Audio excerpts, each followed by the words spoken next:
लोग फिर से जेल में आ गए ना। अब लगता है जेल में कोई बड़ा कांड होने वाला है।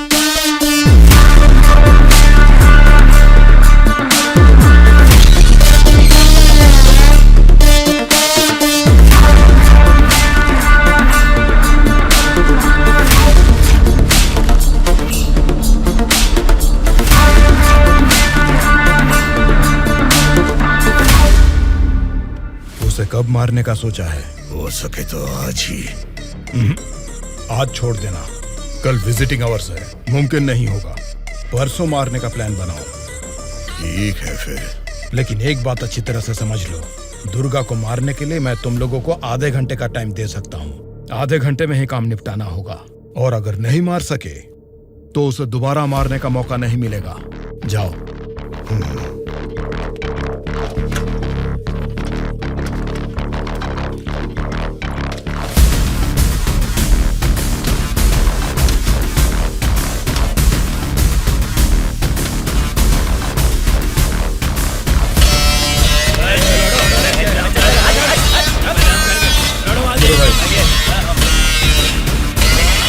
आगे चल।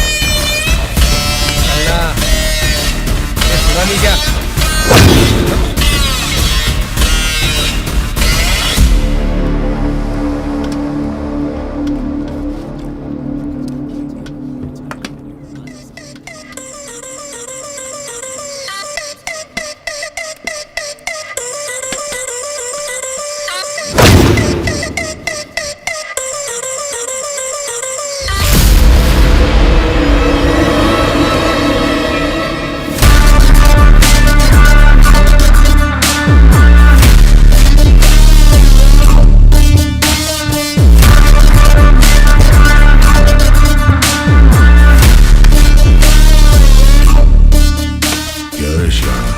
तभी मेरे आदमी को घूर के देख रहा था ना, अब मुझे भी देख ले एक बार।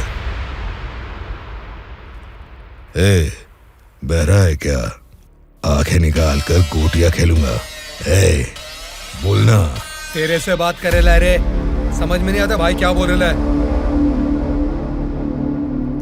ए, देखना, एक बार देख मुझे।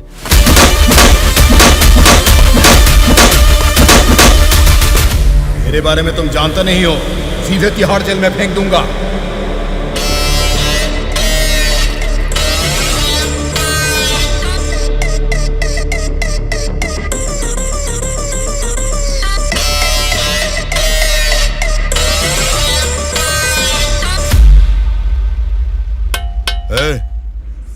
तुझसे मिलने कोई आया है, मिल ले।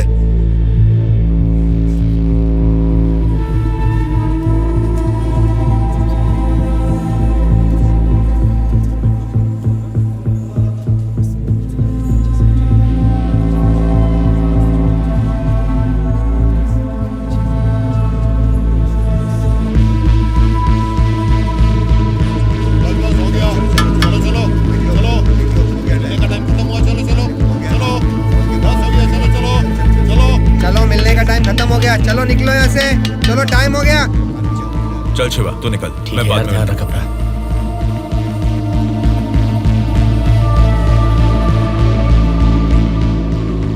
शिवा, भावना कैसी है? देखा, अभी याद आई ना तुझे उसकी? मुझे लगा तो भूल गया था।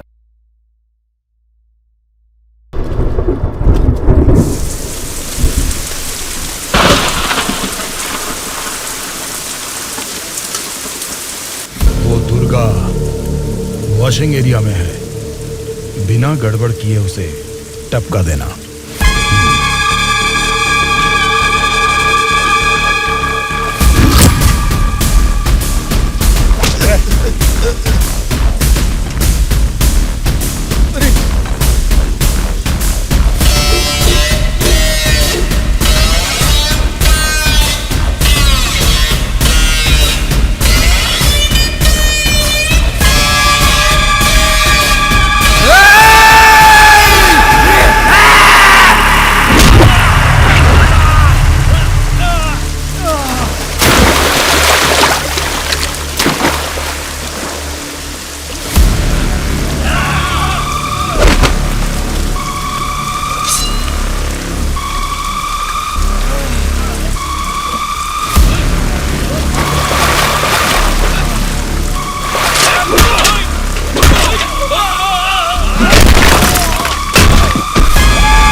देख क्या रहे हो?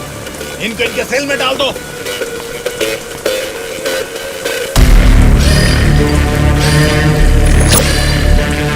हाँ जेलर साहब। यो बादशाह, तुम और 10 लोगों को भेजोगे ना तो भी जेल में उस दुर्गा को नहीं मार सकोगे। क्या हुआ जेलर साहब? क्या हुआ है? तुमने जिन 10 लोगों को भेजा उन्हें उसने कुत्ते की तरह पीटा। मुझे तो लगता नहीं है उनमें से एक भी जिंदा बचेगा। आइंदा जेल के अंदर ऐसी बचकानी हरकत मत करना। जेल के बाहर ही निपटाओ। प्लानिंग जेल के बाहर करो। रखो फोन।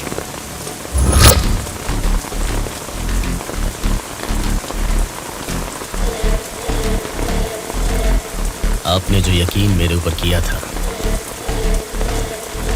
मैं उससे निभा नहीं पाया मैडम।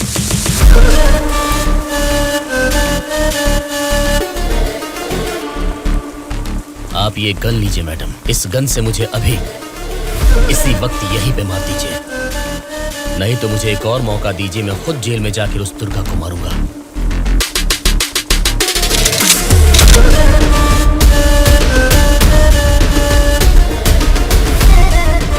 अगले हफ्ते इलेक्शन के रिजल्ट आने वाले हैं। अगर रिजल्ट मेरी फेवर में नहीं आए तब बताऊंगी कि तुम्हें किसको मारना है।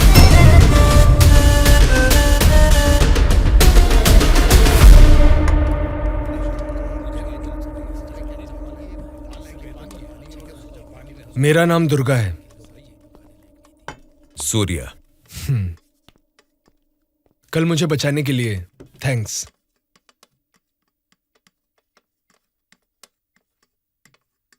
तुम्हारे बारे में सुना था, तुम किसी मर्डर केस में जेल आए हो।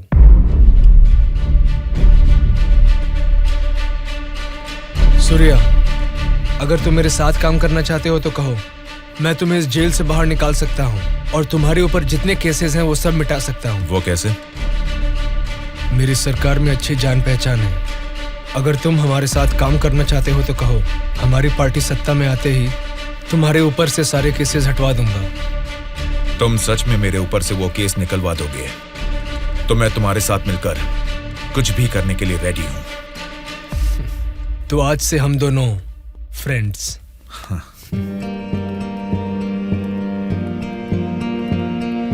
अच्छा, उस दिन वो लोग तुम्हें मारना क्यों चाह रहे थे? ऑपोजिशन वाले तो मुझे कई दिनों से मारने की कोशिश कर रहे थे, क्योंकि उन्हें इस बार जेल में मौका मिल गया, इसीलिए वो मुझे मारने आ गए।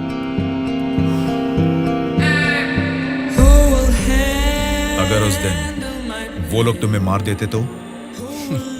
क्या होता? जेल में तुम्हारे जैसे अच्छे फ्रेंड को खो देता हूँ।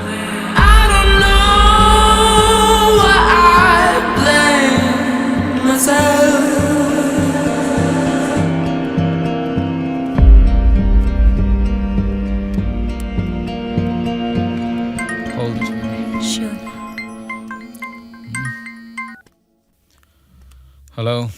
मैं दुर्गा बोल रहा हूँ। बोलो दुर्गा। यहाँ जेल में मैं एक आदमी से मिला। किसी छोटे मोटे मर्डर केस में अंदर आया है, लेकिन उसकी हिम्मत अलग ही लेवल की है भाई।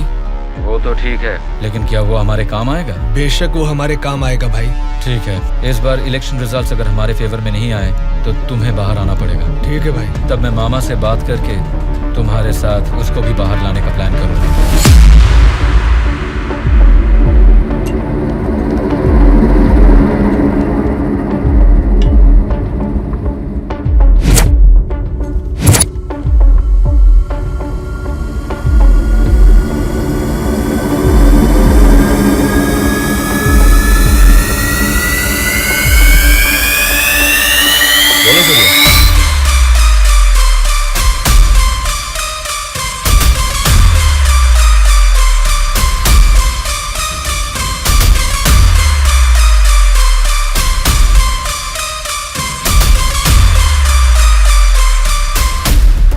देखो सूर्या, ये सोसाइटी नहीं बदलेगी, ना ही जनता। ये 100 साल के इतिहास में तुम्हें कभी लगा है कि वोट डालने का तरीका बदला है? हमें क्या लेना है सूर्या, मेरी बात सुन, ये सब अभी से छोड़ दे। देखो शिवा, जैसा तू बोल रहा है ये समाज नहीं बदला होगा, पब्लिक ने वोट देने का तरीका भी नहीं बदला होगा, लेकिन पब्लिक को पालने वाले नेता लोगों को हमें बदलना है यार। 40 दिन के इंतजार के बाद हुआ पर्दाफाश। जीते हुए उम्मीदवार जश्न मना रहे हैं तो हारे हुए उम्मीदवार उसकी वजह ढूंढने में जुट गए हैं। जनता के वोट ये बता रहे हैं कि उन्हें किसी से कोई बैर नहीं। दोनों मेजर पार्टियों को इलेक्शन में लगभग एक समान वोट मिले हैं। राज्य के पूरे 120 असेंबली सीटों में से सरकारी पार्टी को 48 सीट मिले हैं, वहीं ऑपोजिशन पार्टी को 52 सीट मिले हैं। बाकी 20 सीटें इंडिपेंडेंट एमएलएस को मिले हैं और वो ही तय करेंगे कि राज्य में सरकार किस पार्टी की बनेगी। अब उनमें से कितने लोग कौन सी पार्टी को समर्थन करेंगे, राज्य की सत्ता कौन सी पार्टी को जाएगी, ये सब जानने के लिए शक्ति परीक्षण होने तक सबको इंतजार करना ये होगा। क्या है सर, इस बार ऐसे कैसे हो गया? अब हम क्या करेंगे सर? इस बार भी गवर्नमेंट हमारी ही बनेगी।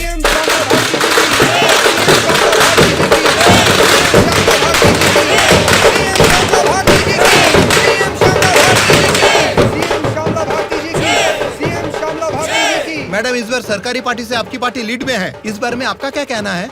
जनता को अब हमारे ऊपर यकीन आ गया है, इसलिए इस बार हमारी पार्टी लीड में है। Thank you. श्यामला भारती जी की, सीएम श्यामला भारती जी की, सीएम श्यामला भारती जी की, सीएम श्यामला भारती जी की, सीएम श्यामला भारती जी की, सीएम श्यामला भारती जी की, सीएम श्यामला भारती जी की, सीएम श्यामला भारती जी की।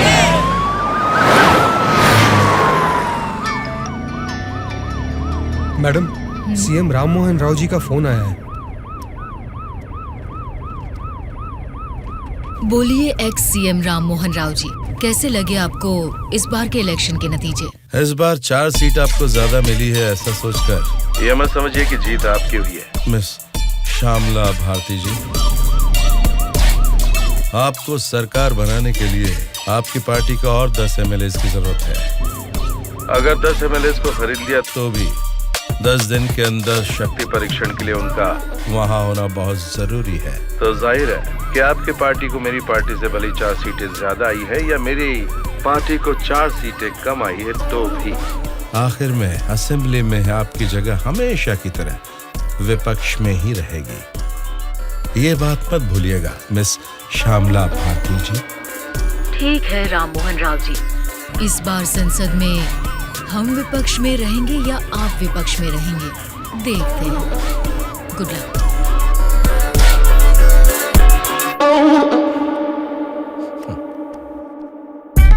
ये जानते हुए कि हमारी पार्टी लीड में है, ये राम मोहन राव कॉन्फिडेंटली कह रहा है कि हमारी पार्टी जीत नहीं सकती। इससे ये साफ पता चलता है कि हमारी पीठ पीछे साजिश हो रही है। हम एक लीडिंग पार्टी है, हमें हमारी पार्टी को सत्ता में लाने के लिए उन 20 इंडिपेंडेंस को हमारी पार्टी में लाने का कोई ना कोई तरीका ढूंढना होगा। हमें उन 20 लोगों को जल्द खरीदना होगा मैडम, और उसका केवल एक ही रास्ता है। कौन सा रास्ता? अनंतगिरी में 20 साल से ना हारने वाले कल्याण प्रसाद को हमें सबसे पहले खरीदना होगा मैडम। उसी को क्यों? वही किंग मेकर है मैडम। जितने भी 20 इंडिपेंडेंट उम्मीदवार है वो सब उसी के हाथ में रहते हैं। तो फिर जल्द से जल्द बुलवाइए उसे। कल्याण प्रसाद को फोन करके कहो कि तुरंत मेरे फार्म हाउस पर आकर मुझसे मिले। ओके? ठीक है सर।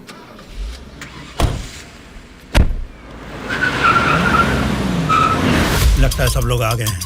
तेरी वजह से ही लेट है। हाँ रुको रुको। नमस्कार मैडम।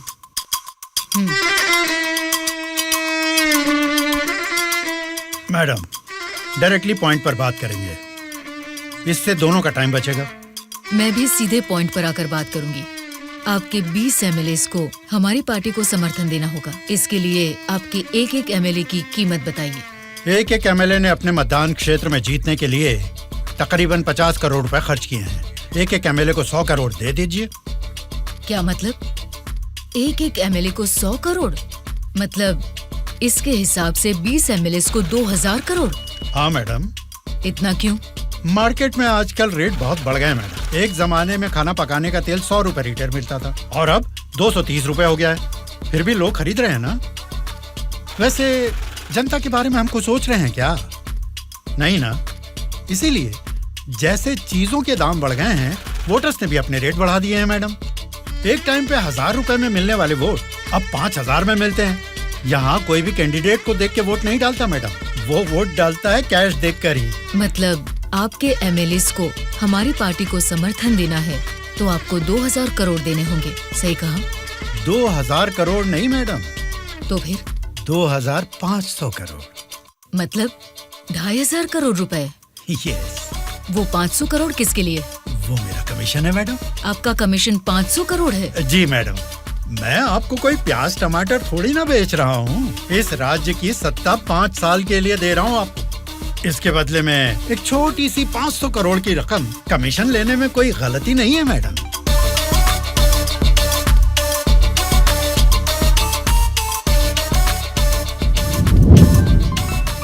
सत्ताधारी पार्टी का phone.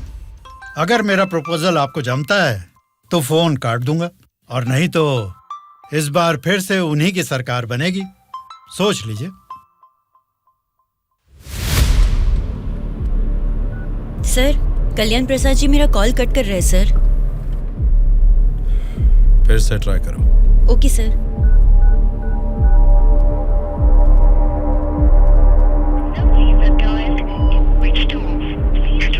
Sir, phone switch off आ रहा है सर। ठीक है, उसे वॉइस मैसेज भेज दो। Okay sure sir. आपने 2500 करोड़ मांगे जो मैं दे रही हूँ। कोई गलती नहीं होनी चाहिए। शक्ति परीक्षण वाले दिन हमारे 20 एमएलए आपके पीछे दुम हिलाते हुए चलेंगे। आप जहाँ साइन करवाएंगी वहाँ करेंगे। अब आप सीएम पद की शपथ लेने के लिए तैयारी कीजिए मैडम। लेकिन उसके पहले हमें एक काम करना है। वो क्या है मैडम? आपने मुझसे हाथ मिला लिया है, ये खबर राम मोहन राव को जरूर पता चल जाएगी। हमें हमारे एमएलए को सेफ रखना होगा। इसलिए उन सभी एमएलए को राम मोहन राव से सेफ रखने के लिए मैंने बेंगलुरु में एक स्टार होटल पूरा बुक कर लिया है। शक्ति परीक्षण होने तक वो सारे उधर ही रहेंगे। आपके एमएलए के साथ हमारे एमएलए को भी मिलाकर उधर भेजेंगे तो वो सब साथ में वहाँ सेफ रहेंगे। आपकी बात सही है मैडम, पर उस राम मोहन राव के डर से सिटी से इतनी दूर बेंगलुरु में एमएलए को रखने की जरूरत नहीं है मैडम। वो क्या है ना, शहर के बीचों बीच मेरे कंट्रोल में एक जगह है जिसके बारे में किसी को नहीं पता। ये 10 दिन हम अपने एमएलए को वहीं छिपाएंगे तो टाइम भी सेव होगा और अपने लोग अपने ही साथ हैं, ये भरोसा भी रहेगा। लेकिन उतनी सेफ प्लेस इस सिटी में कहाँ है? सॉरी मैडम, शक्ति परीक्षण होने तक उस जगह के बारे में मैं आपको भी नहीं बताऊंगा। ठीक है, फिर आपके एमएलए के साथ हमारे एमएलए को भी आपकी बताई हुई जगह पर भेजूंगी। देखना कोई भूल ना हो। Okay madam. सत्या। हाँ सर। सर, श्यामला भारती जी ने कल्याण प्रसाद जी को 2500 करोड़ में खरीद लिया। अब हमारी हालत क्या होगी सर? हमारी सरकार गिर गई क्या? सर, इलेक्शन में मैंने 100 करोड़ खर्च किया, अब मेरा क्या होगा सर? बताइए सर। क्या होगा? बस चुप हो जाओ। परेशान होने की जरूरत नहीं है। शक्ति परीक्षण में अभी टाइम है। मैं जानता हूं मुझे क्या करना है। आपकी बात मुझे समझ आ गई। अभी मुझे क्या करना है बोलिए। अनऑफिशियली किसी भी हालत में दुर्गा मुझे जेल से बाहर चाहिए, चाहे जितने भी पैसे लग जाएं। तुरंत जेलर से बात करके काम को अंजाम दो। ठीक है मामा, पर एक रिक्वेस्ट है। बोलो क्या है? दुर्गा के साथ एक और आदमी को जेल से बाहर निकलवाना है मामा। कौन है वो? उसका नाम है सूर्या। उसकी गट्स, उसकी हिम्मत, वो अलग ही लेवल की है। हो सकता है, लेकिन किसी भी अनजान आदमी के ऊपर इस तरह से आंख मूंद कर भरोसा कैसे कर सकता हूं? ये स्टेट गवर्नमेंट का मामला है। अगर कुछ गलत हो गया तो मेरा पूरा पॉलिटिकल करियर खत्म हो जाएगा। मेरा यकीन कीजिए मामा, हमारे गवर्नमेंट को गिरने से बचाने के लिए इस ऑपरेशन में दुर्गा से ज्यादा वो ही एक्टिवली काम करेगा। ठीक है, अगर तुम उसकी इतनी तारीफ कर रहे हो तो काम खत्म होते इन दोनों को फिर से जेल में डाल दूंगा। मैं भी उससे जरूर मिलना चाहूंगा।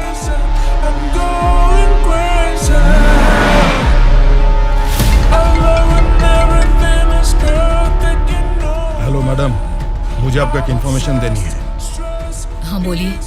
जेल से दुर्गा भाग गया है, अपने एमएलए को संभालिए।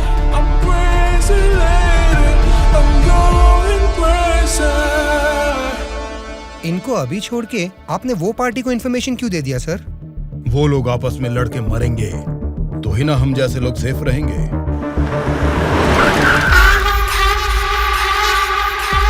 आज रात यहीं पे रुकना। कल सवेरे 8 बजे मामा से मीटिंग हो सकती है।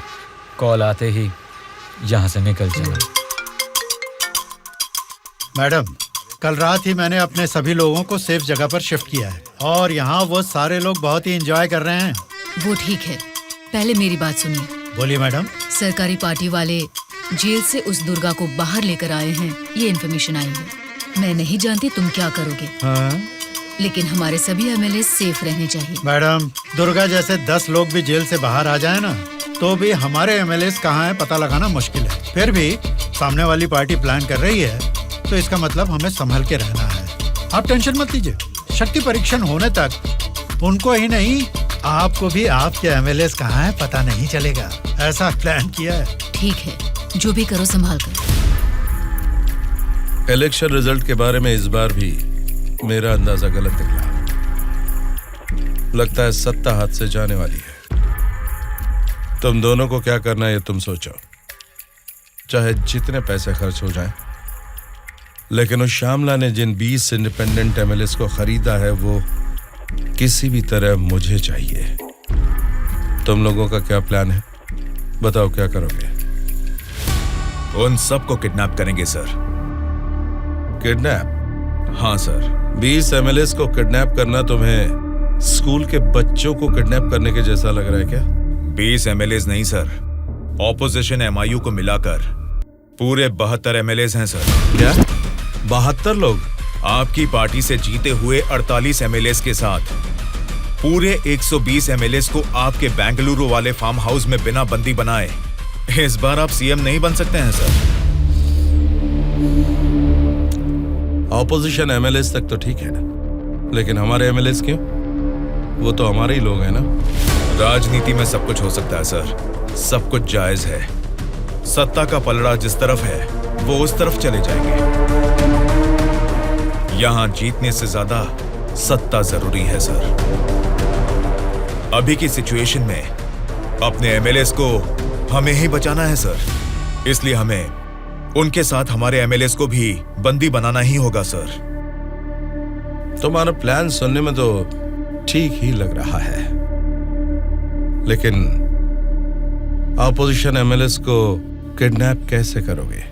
यह मुमकिन है क्या? सत्ता की जंग हर कोई जीतना चाहता है, पर जीत सिर्फ एक की ही होती है और उसी को वीर कहते हैं। मैंने आपको जिसके बारे में बताया था ये वही है सर। तो जरा बताओ कि शुभ काम का मुहूर्त कब है? इस शुक्रवार को ही आपके सभी एमएलएस को बस में बिठा के दुर्गा को सौंप दीजिए। दुर्गा उनको बेंगलुरु हाईवे के एक ढाबे पर लेकर आएगा। इसी बीच ऑपोजिशन के सभी एमएलएस को किडनैप करके लाने का जिम्मा मेरा होगा। गुड। तुम्हारे प्लान के साथ तुम्हारा कॉन्फिडेंस भी मुझे अच्छा लगा।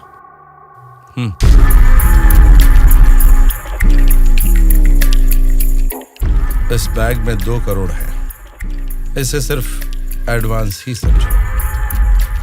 जैसा सोचा है, अगर काम वैसा ही हुआ तो तुम्हारे ऊपर जितने भी केस हैं उनको हटाने के साथ ही इस तरह के कई बैग्स तुम्हें मिलेंगे। इस बार भी आप ही सीएम पद की शपथ लेंगे, उसके लिए तैयार रहिए।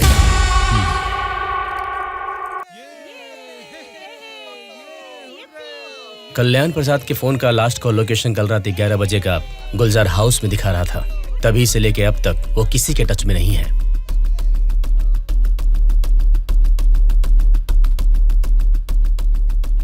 तो फिर वो पक्का गुलजार हाउस में ही है। हाँ बोलो। मैडम, आपके लिए एक बैड न्यूज है। गुलजार हाउस में ठहरे हुए आपके सभी एमएलएस को सत्ता वाली पार्टी के लोग किडनैप करने की कोशिश कर रहे हैं। आप फौरन उनको वहां से कहीं और शिफ्ट करवाइए, नहीं तो सीएम नहीं बन पाएंगी। लेकिन तुम कौन हो? आपका हितैषी हूं।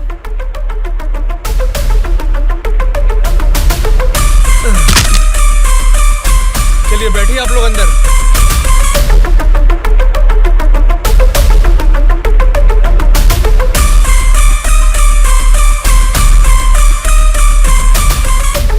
बोलिए मैडम। कहाँ हैं आप? मैं नहीं बता सकता। मैं सीरियसली कुछ पूछ रही हूँ, उसका सीधा जवाब दीजिए। मैं भी सीरियसली ही बोल रहा हूँ मैडम, नहीं बता सकता। आप सब गुलजार हाउस में हैं, ये बात मैं अच्छी तरह से जानती हूँ। वो कैसे मैडम? गूगल मैप पे भी सर्च करने पर इस जगह के बारे में किसी को पता नहीं चलता। सिर्फ मुझे ही नहीं बल्कि सरकारी पार्टी वालों को भी पता है कि आप सब कहाँ छुपे हो। अब क्या करें मैडम? उनके वहाँ पहुँचने से पहले निकलो वहाँ से और अपने साथ सभी एमएलएस को वहाँ से शिफ्ट कर दो। लेकिन अभी के अभी इतने एमएलएस को कहाँ शिफ्ट करेंगे मैडम? मैं बस भेज रही हूँ, मेरे बैंगलोर वाले रिसोर्ट में शिफ्ट हो जाओ। समझ गए तुम? समझ गया।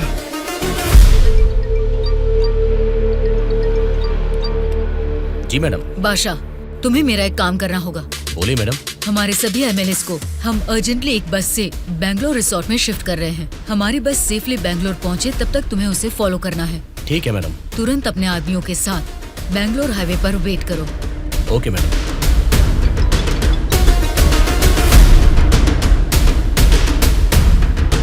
हेलो मैडम, मैं ट्रैवल एजेंसी का बस ड्राइवर बोल रहा हूँ मैडम। कहाँ पहुँचे तुम?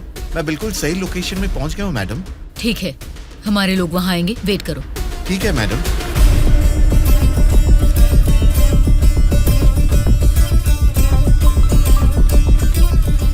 हाँ बोलिए मैडम। बस आ गई है, आप सब तुरंत वहाँ से निकल जाइए। ठीक है मैडम। बस आ गई है, चलिए सब लोग बस में बैठिए।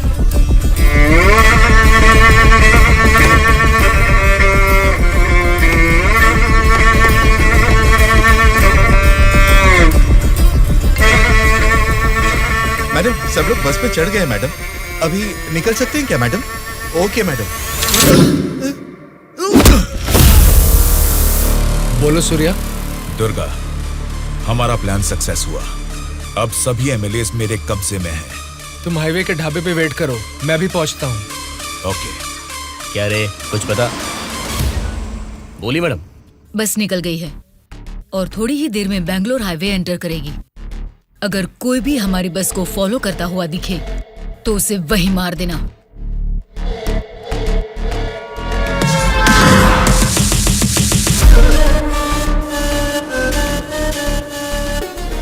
मैडम, हमारे एमएलएस की बस अभी सामने से क्रॉस हो गई है। तुम ध्यान से हमारी बस को फॉलो करना, ठीक है? ठीक है मैडम। ए चलो रे।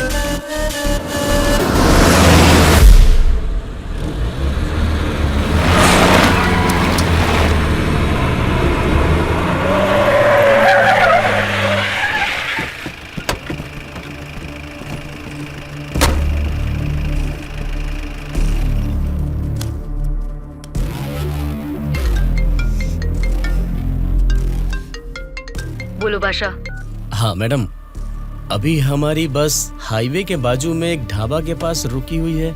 नाइट जर्नी है ना बादशाह, चाय कॉफी पीने के लिए रुके होंगे। अब इतना भी फोन करके बताओगे?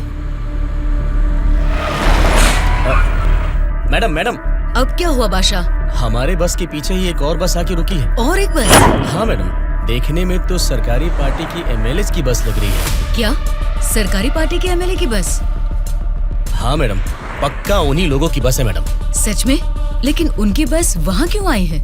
पता नहीं चल रहा मैडम। जैसे हम अपने एमएलए को बैंगलोर भेज रहे हैं, वैसे ही वो अपने एमएलए को शायद किसी सेफ जगह पर भेज रहे होंगे। हो सकता है, फिर भी दोनों बस एक ही जगह पर एक ही समय पर ये कैसे हो सकता है? तुम एक काम करो बादशाह, हमारे MLAs की बस वहाँ से सुरक्षित निकल जाए, तब तक उनकी बस पर तुम कड़ी नजर रखना। ठीक है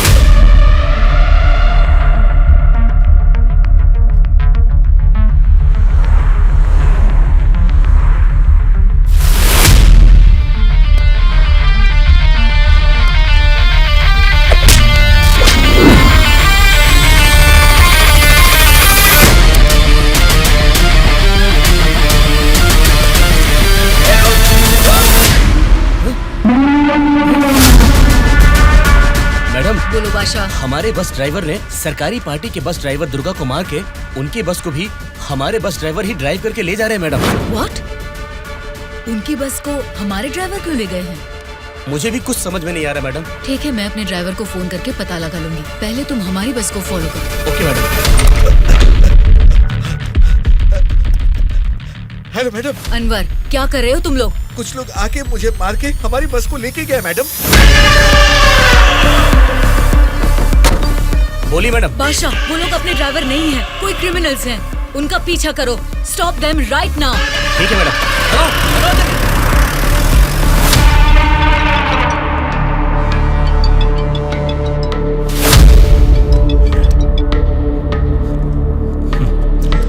बोलिए श्यामला जी, इस वक्त कैसे याद किया? बड़े रिलैक्स्ड मूड में लग रहे हैं आप। एक शॉकिंग न्यूज सुनाऊं आपको? बताइए, क्या है वो? अभी तक मैंने सोचा कि संसद में आपके और मेरे बीच में स्पर्धा है, लेकिन हमारी इस स्पर्धा में किसी तीसरे ने एंट्री ली है। उसने क्या किया है, अगर ये आपको बताऊंगी तो बहुत बड़ा झटका लगेगा। वो तीसरा कौन है और उसने क्या किया है, ये आप बताएंगी, तभी तो पता चलेगा कि मुझे बड़ा झटका लगेगा या नहीं। जेल में से आपने एक जानवर को बाहर निकलवाया मिस्टर राव। उस जानवर को मारकर उस तीसरे ने हमारे MLAs के साथ आपके MLAs को भी किडनैप करके वहाँ से भाग गया है मिस्टर राव। अगर मुझे पता चला कि उस तीसरे और आपके बीच में कुछ कनेक्शन है, तो मेरी एक बात याद रखना, आपका पॉलिटिकल करियर मैं पूरी तरह से बर्बाद कर दूंगी मिस्टर राम मोहन राव।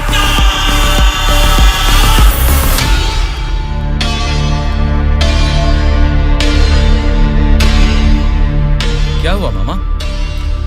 उस दुर्गा को कॉल कर।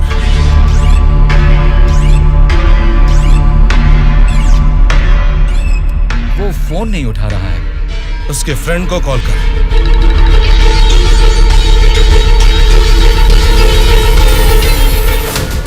मेरे पॉलिटिकल करियर में ये फर्स्ट टाइम है जब मैंने किसी पर यकीन करके धोखा खाया।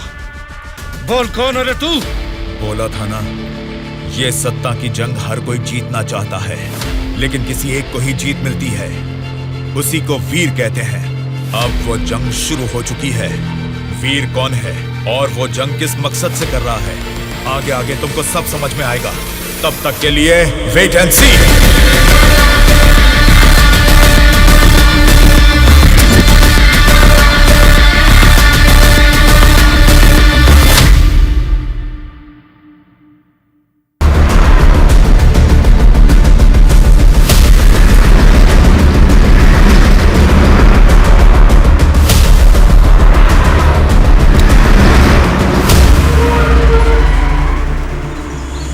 कौन सी जगह है?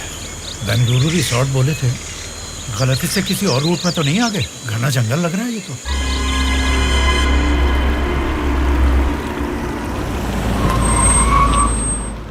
सर, वो क्या है कि तुम पर भरोसा करके काम सौंप दिया, इसके लिए तो मुझे खुद को जूते मारने चाहिए।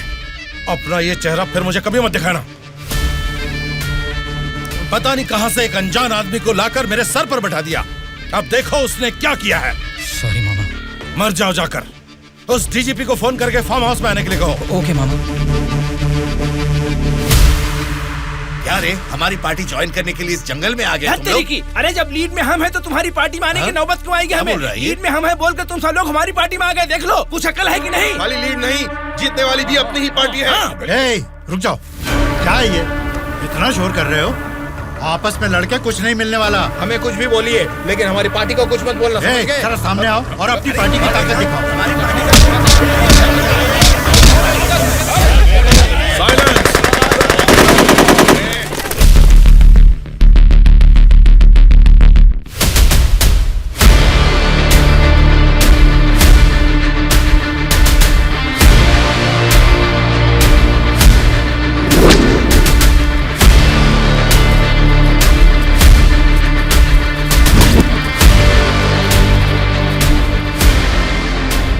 क्या सोच रहे हो? जैसे जी में आ रहा चिल्ला रहे हो, अपनी मर्जी से आपस में लड़ रहे हो। ये तुम्हारी असेंबली नहीं है, ये जंगल है। मेरा जंगल, मेरा जंगल, मेरा जंगल। यहाँ कोई स्पीकर नहीं होगा, माइक नहीं होगा, ना ही वॉकआउट होगा। हम सब हाईवे से तकरीबन 250 किलोमीटर की दूरी पर घने जंगल में हैं। बेटा, तुम लोग नक्सलाइस्ट हो, माओइस्ट हो, टेररिस्ट हो, कौन हो बेटा तुम लोग? वो सब कहां से पैदा हुए हैं? तुम जैसे लोगों की गलती से ही वो लोग पैदा हुए हैं। बेटा, तेरी बात मैं मानता हूँ, लेकिन मैं शुगर पेशेंट हूँ। टाइम पर खा के अगर मैंने दवा नहीं लिया तो मेरी बॉडी कांपने लग जाती है बेटा। तुम हेल्थ मिनिस्टर हो ना? हाँ बेटा। तुम्हारे पास बड़े हॉस्पिटल्स हैं, फिर भी तुम्हें ये सब बीमारियां हैं, तो तुम पब्लिक का भला कैसे करोगे? बेटा, हमारे पेट में चूहे दौड़ रहे हैं, पहले कुछ खाने के लिए तो दे दीजिए।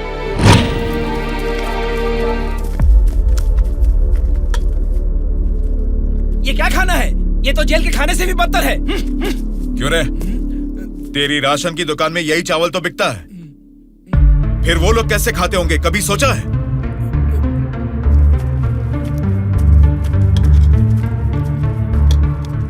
बस बेटा बस, चावल खाने में कमी ही करनी चाहिए, ज्यादा नहीं खाना चाहिए। अच्छा, तो फिर इतनी जायदाद कैसे बना ली? उसमें भी तो कमी कर सकते थे, पर उसमें तो करोगे नहीं। देखो बेटा, तुम्हारी बातें और करतूतें तो कमाल की हैं, लेकिन कमी है तो बस चेहरा नहीं दिखाया तुमने, जरा वो भी दिखा दो। तुझसे देखा नहीं जाएगा।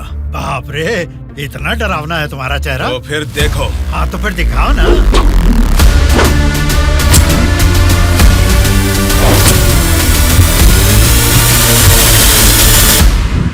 हमारी जिंदगी को लक्ष्य देता है ये महाविद्यालय, हमारे भविष्य को भी रचता है ये विद्यालय। स्वामी विवेकानंद ने कहा था कि देश का भविष्य युवा पीढ़ी के हाथों में है, लेकिन युवा होने के नाते हम क्या कर रहे हैं? देश के भविष्य से मुझे क्या करना है, ऐसा बोलकर हम खुद ही को स्वार्थी बनाते जा रहे हैं। मतलब हमारा पढ़ाई करना, नौकरी करना स्वार्थ है क्या? प्रॉब्लम पढ़ाई के बारे में या जॉब के बारे में नहीं है बेटा, तो फिर देश के भविष्य के बारे में ना सोचना ही प्रॉब्लम है। इसीलिए तो हर 5 साल में हम वोटिंग करके नेता लोगों को चुनते हैं, ये सब काम तो उनका है। वही तो हम लोगों की गलती है, वोट देते हैं और भूल जाते हैं। एक स्टूडेंट की हैसियत से फैसला करना आपके हाथ में नहीं है, लेकिन बेहतर समाज का निर्माण करने का सामर्थ्य आप में है।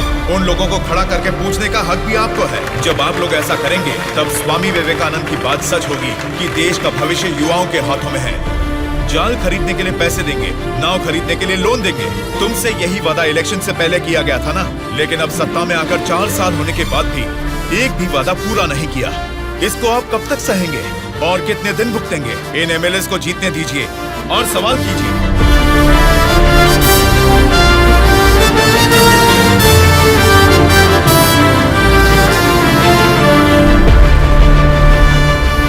18 साल की उम्र होने के बाद ही हमारे देश में मतदान का हक क्यों दिया जाता है जानते हो? ताकि हम एक सही नेता को चुन सके। लेकिन हम क्या कर रहे हैं? हम बिना सोचे समझे और उनसे पैसे लेकर वोट डाल रहे हैं। अगर ऐसा ही चलता रहा तो कल को आपके बच्चे और फिर उनके बच्चे, हर किसी को इसी तरह की परेशानी होगी। हमें अब बिना सोचे समझे और पैसे लेकर वोट डालने की इस प्रथा को खत्म करना ही होगा। और अगर हमने ऐसा नहीं किया तो सबका नाश निश्चित है। आने वाली पीढ़ी को हम ये बताएंगे कि वोट की जो ताकत है उससे सरकार बदल सकते हैं। जनता की सच्चाई। स्टूडेंट सर, आजकल जनता के सामने समाज के बदलाव की बातें करते रहते हैं सर। आजकल ये फैशन हो गया है सर। ठीक है। हाँ? उसके भाषण की वजह से अपनी इमेज डैमेज नहीं होनी चाहिए। सर, हमें उनकी परवाह नहीं करनी चाहिए। वो लोग कुछ प्रॉब्लम नहीं करेंगे सर। अपने किसी आदमी को बोलो इन पर जरा नजर बनाए रखें। Okay sir. दिल्ली से आते ही इनके बारे में कुछ करेंगे। क्या बताऊं बेटा, इस गांव की समस्या वैसे की वैसी ही है। हमारी समस्याओं को सुनने के लिए कोई वार्ड मेंबर नहीं आता है। सरपंच को तो देखा ही नहीं, कॉर्पोरेटर काम नहीं करता, और एमएलए के लिए क्या बताऊं, 4 साल पहले हमने उनको जिताया, वो तो ऐसे गायब हुए जैसे गधे के सर से सिंह। उनसे मिलने जाओ तो लात मार के भगा देते हैं।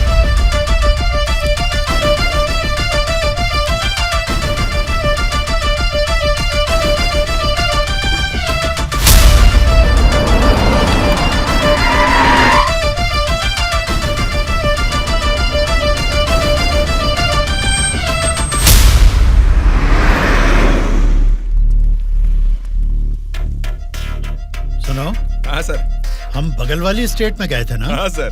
तो ये यूएस गए थे, ऐसा फ्लेक्सी क्यों लगा है? हाँ सर। चलो लगे रहने दो सर।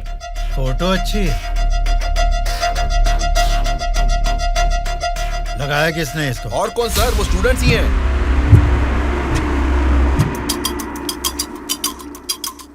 इन पोस्टर्स को देखकर वो एमएलए पक्का रिएक्ट करेगा। रिएक्ट तो करेगा, पर कैसे रिएक्ट करेगा वो पता नहीं चल रहा। जैसा भी रिएक्ट करें, कोई भी प्रॉब्लम आने दो, हम सबका सामना कर लेंगे साथ में। जैसा आपने सोचा वैसा नहीं होगा। शक्ल से तो पढ़े लिखे लगते हैं, पढ़ाई की है तो अच्छी नौकरी कर लेते। ऐसे पेस्ट लगा के पोस्टर लगाने की गंदी हरकतें क्यों कर रहे हैं आप लोग? ये पॉलिटिक्स के चक्कर में क्यों फंस रहे हैं? ये एक दलदल है, एक बार इसमें उतर गए ना तो फिर इससे बाहर नहीं निकल पाओगे, समझ गए ना? मतलब आपकी नजर में वोटर की कोई वैल्यू नहीं? अरे बहुत सही कहा आपने। आपकी नजर में वोटर की बड़ी कीमत है, लेकिन हमें वोट की कीमत पता है। यही फर्क है आपकी और हमारी सोच में। एक बार वोट मिल गया ना, फिर वोटर को कौन पूछता है? 5 साल के लिए हम ही राजा, हम ही मंत्री। मतलब आपसे सवाल करने वाला कोई नहीं है क्या? अब तुम ही बताओ, जो लोग पैसा लेकर वोट डालते हैं उनको सवाल पूछने का अधिकार है? अभी जो भी हो रहा है वो इलेक्शन नहीं है, कलेक्शन है। हम वोट कलेक्ट करेंगे, वो पैसे कलेक्ट करेंगे। एक एक वोट का 5,000, 1.5 लाख वोट हैं, मतलब 75 करोड़। उसके साथ दारू, बिरयानी, नाच गाना, पोस्टर, पब्लिसिटी, इनके अलावा हमारे नेता को मिलने वाले गिफ्ट्स, बाप रे, तकरीबन 150 से 200 करोड़ खर्च होता है। अब इस खर्चे को प्रॉफिट में बदलना है, 200 करोड़ का 1000 करोड़ बनाना है। ये सब करने में ही 5 साल निकल जाएंगे, फिर जनता की सेवा करने का टाइम कहाँ रहेगा? वैसे वोट बेचने वाले की हम सेवा क्यों करें? उसको पूछने का हक नहीं है, क्योंकि उसने तो अपना वोट बेच दिया है। इसलिए मैं तुम लोगों को आखिरी बार बोल रहा हूँ, सड़क छाप गुंडागर्दी से जिंदगी शुरू की थी, अब स्टेट मिनिस्टर हूँ। मुझे फिर से गुंडा बनने पर मजबूर मत करो। इलेक्शन नजदीक आ रहे हैं। पिछली बार वोट के लिए 5,000 मांगे थे, इस बार 10,000 मांगेंगे। हमें इसके लिए तैयार रहना है। यहाँ वोट के लिए ही नहीं, सीट के लिए भी पैसे देने हैं। पार्टी हाईकमांड मेरी परवाह नहीं करेगी तो मुझे बहुत दिक्कत हो जाएगी। मेरे रास्ते से हट जाइए। इसके बावजूद भी अगर किसी ने रोका तो तुम सबकी डेट ऑफ बर्थ तो अलग अलग है, लेकिन डेट ऑफ डेथ एक हो जाएगी, याद रखना। चलता हूँ। डार्लिंग, डार्लिंग, सब अच्छा ही हुआ है। टी स्टेट का एडवांस दे दिया है। अगले महीने इलेक्शन है, उसके बाद रजिस्ट्री होगी। ऊटी टी स्टेट की तुम ही मालकिन हो। तुम्हारा सर देखो। आपकी नजर में वोटर की बड़ी कीमत है, लेकिन हमें वोट की कीमत पता है। एक बार वोट मिल गया ना, फिर वोटर को कौन पूछता है? 5 साल के लिए हम ही राजा, हम ही मंत्री। आज की ब्रेकिंग न्यूज, हम आपके सामने एमएलए कल्याण प्रसाद जी की बेईमानी का खुलासा करने वाले हैं। टीवी देखिए सर। जो लोग पैसा लेकर वोट डालते हैं उनको सवाल पूछने का अधिकार है। अभी जो भी हो रहा है वो इलेक्शन नहीं है, कलेक्शन है। तो तुम सबकी डेट ऑफ बर्थ तो अलग अलग है, लेकिन डेट ऑफ डेथ एक हो जाएगी, याद रखना। खुद कल्याण प्रसाद जी के मुंह से ये बातें सुनने के बाद उन्हें मिनिस्टर के पद से ही नहीं बल्कि पार्टी के हाई कमांड ने उन्हें पार्टी से भी सस्पेंड कर दिया है। आपको बिना बताए पद से निकाल दिया, ये तो नाइंसाफी है सर। क्या नाइंसाफी है रे? हाँ, मैं एक बड़ा बदमाश हूँ, ऐसा ही बोलकर इन्होंने वीडियो में मान लिया। सब लफंगे लोगों के ये बड़े नेता हैं। लो खाओ, सब ठूसो। और काम भी क्या है? खाना और सोते रहना, और बचा ही क्या है? बाप रे बाप, कितने सपने दिखाए थे। ऊटी में टी स्टेट लूंगा, कर्नाटक में कॉफी स्टेट लूंगा, अगली इलेक्शन में जीतूंगा तो मैं होम मिनिस्टर बनूंगा, तुम होम मिनिस्टर की बीवी बनोगी, बाद में सीएम और मैं सीएम की बीवी। क्यों जी, तुम तो मुझे सीएम की बीवी बनाना चाहते थे, तुम तो खुद ही सीएम नहीं बन पाए। अभी देखो नालायक की बीवी बनकर बैठी हूँ यहाँ पर। मैं सोच रही थी सीएम की बीवी बनने के लिए क्या करना पड़ेगा। देखते क्या हो जी, बताओ ना क्या करना है। बहुत बोल चुके हो, आप जाओ।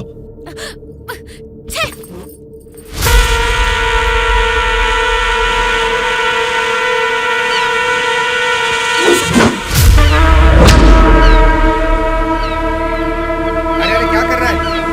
निकाल उसे। माफ कीजिए सर, अपने लोग हैं, मछली पकड़ना सीख रहे हैं, गलती से आपके ऊपर गिर गया। आप जाइए सर।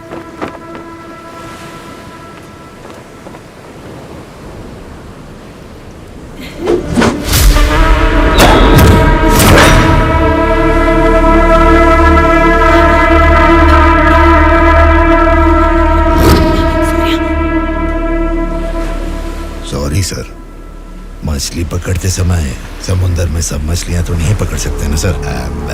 हमारे हाथ में आई हुई मछली पकड़ेंगे, गलत मत समझिए। अब जाइए।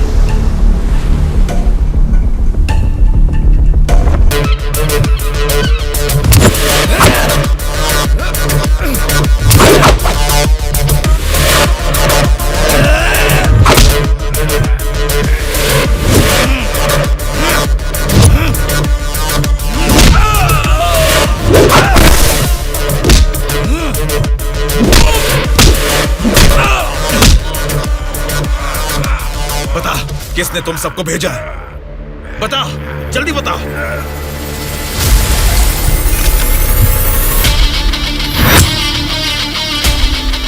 इतना हैरान क्यों है? मरा हुआ आदमी तेरे सामने जिंदा कैसे खड़ा है, यही सोच रहा है ना तू? मुझे मारना तेरे बस की बात नहीं है, ना ही तेरे बाप से हो पाएगा।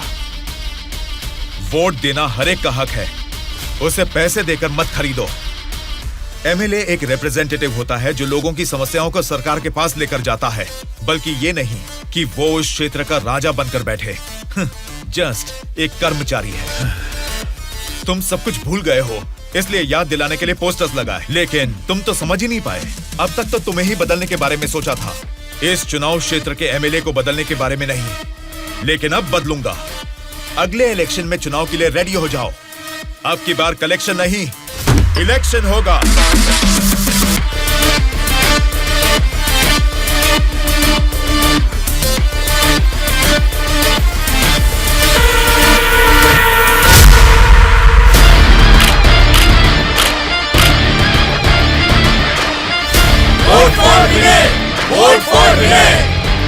इसका नाम विनय है। अब हमारे चुनाव क्षेत्र से इंडिपेंडेंट उम्मीदवार के रूप में कल्याण प्रसाद जी के सामने खड़ा हो रहा है। यही पैदा हुआ है, आपकी तकलीफें जानता है, पैसे देकर आपका वोट नहीं खरीदेगा, लेकिन आपके द्वारा डाले गए हर एक वोट को इंसाफ दिलाएगा। इसे जिताकर तुम सब जीतना चाहते हो, या फिर उस कल्याण प्रसाद को वोट डालकर अगले 5 साल के लिए गुलाम बनकर जीना चाहोगे? ये आपकी मर्जी है। भैया, अभी तक पैसे लेके वोट देते थे, लेकिन अब भले काम के लिए वोट देंगे हम। अभी तक हमें कोई ऐसा नहीं मिला जो हमारा साथ दे। आप खड़े हो भैया, इस बार हम वोट आप ही को देंगे।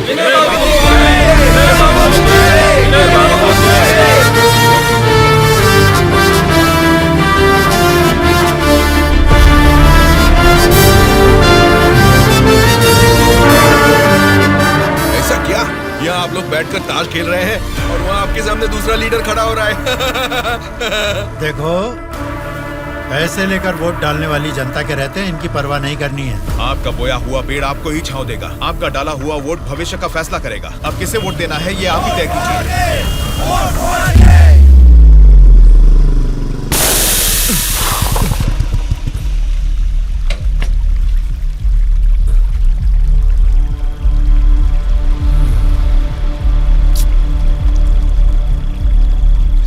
पंचर बना लो, पंचर। क्या बाबू, गाड़ी पंचर क्या? हाँ भाई, जरा अर्जेंटली जाना है, आप पंचर बना दोगे? बनाऊंगा ना। आगे जाके ये हमारे गांव का एमएलए बनेगा। पंचर थोड़ा खट से बना रे। तुम्हारे रोज जाने वाले रास्ते में अचानक तुम्हारी गाड़ी पंक्चर हो गई है, फर्क नहीं दिख रहा है क्या? उसके साथ जैसे गाड़ी पंक्चर हुई तभी पंक्चर वालों का हाजिर होना अजीब नहीं लग रहा है? वैसे तो इलेक्शन में खड़े होना भी अजीब बात है।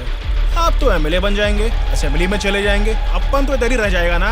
हम तो गुंडागर्दी ही करेंगे, और करेंगे भी तो क्या होगा? मारना, काटना, जलाना और बलात्कार करना। हम किसको मारेंगे, किसको काटेंगे जानते हैं? तेरे दोस्तों को। तेरे दोस्त सूर्या को बहुत बुरी मौत मारेंगे। बाद में बच्चे का कौन जानते हैं आप?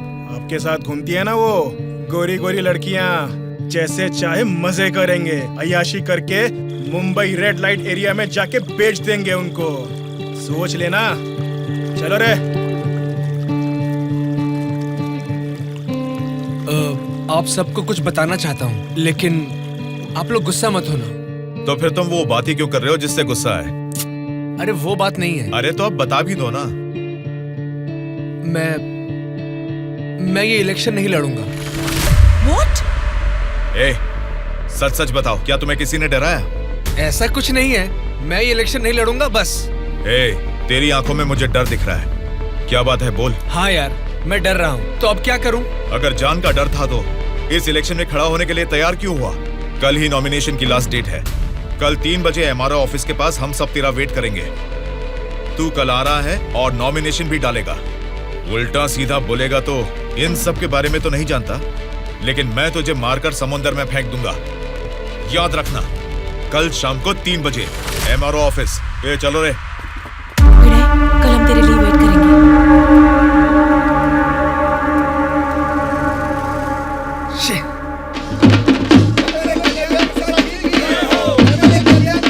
पता नहीं कहाँ रह गया। अपने आप को समझता क्या है वो? Phone is not reachable, message भी नहीं जा रहा।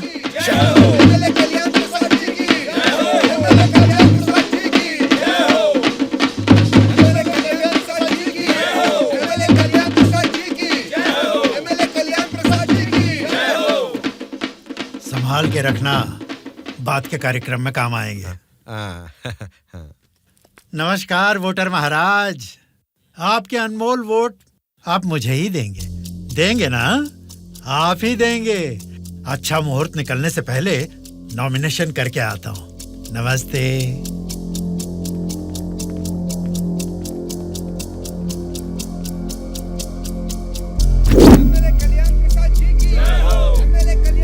विनय को फिर से कॉल करो। इतना टाइम हो गया, अभी तक नहीं आया।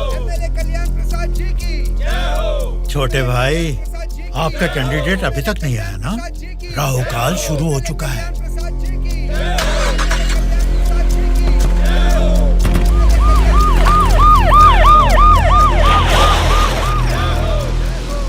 हम तुम्हें अरेस्ट करने आए हैं। हमें चलो बताते हैं।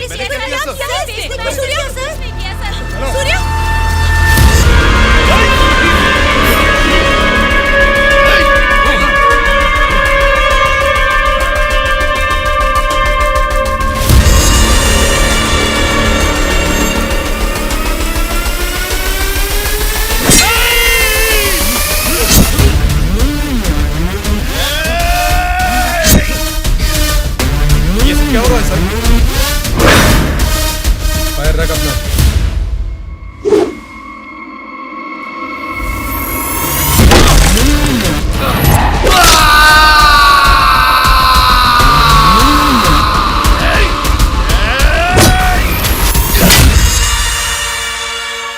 पकड़ रहे इसे। सर, ये सब क्या हो रहा है सर? हो रहा है नहीं, जो हुआ है वो बता। छोटे भाई से कुछ बात करनी है। Okay sir. छोटे भाई, खुद को ही अकलमंद समझते हो, तुम्हारे रेंज की नहीं है, फिर भी मेरी थोड़ी सी अकल है। तुम्हारे इस्तेमाल किए हथियार को मैंने भी यूज किया, सोशल मीडिया। कल ही नॉमिनेशन की लास्ट डेट है। तू कल आ रहा है और नॉमिनेशन भी डालेगा। उल्टा सीधा बोलेगा तो, लेकिन मैं तुझे मारकर समुंदर में फेंक दूंगा। छोटे भाई, पॉलिटिक्स मतलब एक ऐसा समंदर जिस पे सफर के लिए शिप चाहिए या तो फिर बोट। तुमने खाली हाथ तैरना चाहा तो बीच समंदर में डूब जाओगे। तेरे जैसे नालायक को ही बोट और शिप की जरूरत पड़ती है, मुझे जरूरत नहीं है। मैं तुझे पीछा करके शिकार करके पकड़ूंगा, क्योंकि मैं एक शार्क हूँ, समझा? वो सही में शार्क निकला। पीछा किया, शिकार किया, और अब क्या करेगा? चलो रे यहाँ से। हाँ, चलो चलो जल्दी चलो। निकलो। हाँ, चलो जल्दी चलो भाई, चलो। चलो जल्दी चलो। कुछ भी कहो यार, मौसम तो बहुत लाजवाब लग रहा है। पेट में बहुत गड़बड़ है, लगता है इधर ही बैठ के आ जाएगी। भाई इस उम्र में भी तू टाइम पे हल्का हो जाता है, मतलब तेरा हेल्थ तो एकदम सुपर है मेरे भाई। अरे मेरा पेट गड़बड़ चल रहा है यार। मारे मर रहा हूँ, ऊपर से तुम लोग गोली चला रहे हो। तेरी गोली से हम लोग डरने वाले नहीं है, समझा? ठंडे ठंडे पानी से नहाना चाहिए, जाना है या नहीं। तू पागल हो गया क्या? कोई अपना लीज खुला छोड़ के नहाता क्या? मैं तो डर ही गया। मेरे लीज पे बुरी नजर डालता है। घर में बाप भाई है कि नहीं? अभी भी तेरा लीज जीतना ही है, एनाकोंडा नहीं बना पाया। तुम लोगों को लीच और एनाकोंडा में फर्क नहीं समझता है क्या? लीच हो या एनाकोंडा हो, बीन बजाने से भी कोई फर्क नहीं पड़ने वाला है। अरे इस जगह में बीन ठीक से नहाने भी नहीं देता है, ठीक से हल्का भी नहीं होने दिया, गोलियां पे गोलियां चलाया जा रहा है। ये क्या हाल हो गया हमारा? एक नहीं दो नहीं, पूरे 120 एमएलएस को प्री प्लान तरीके से किडनैप करके ले गया है। मेरी समझ में नहीं आ रहा क्या करूं। ये सब मैंने किया है। ये बात अगर जनता या मीडिया को पता लगी तो इतने साल की मेहनत से बना मेरा पॉलिटिकल करियर बर्बाद हो जाएगा। आप फिक्र मत कीजिए सर, ये हम पर छोड़ दीजिए। किडनैपर से सारे एमएलएस को कैसे सुरक्षित लाना है ये मुझ पर छोड़ दीजिए। किरण सर, ध्रुवा कहाँ है पता करो और तुरंत मेरे ऑफिस में आने के लिए कहो, तुरंत। Okay sir. मैं चलता हूँ सर।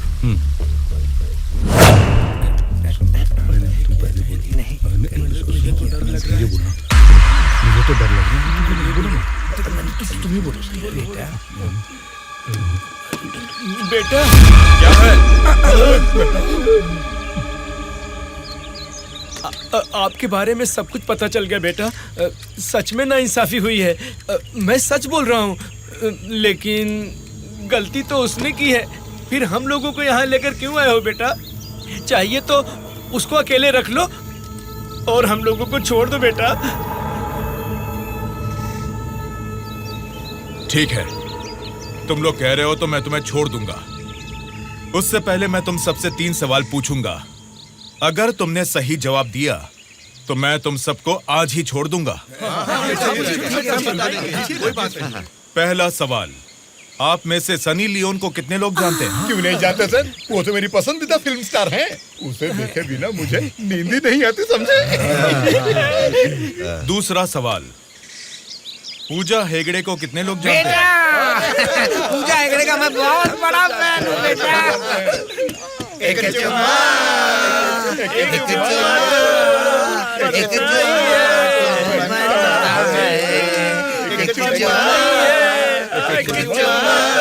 बेटा एक दूसरा गाना सुनाता हूँ, सुनो तुम।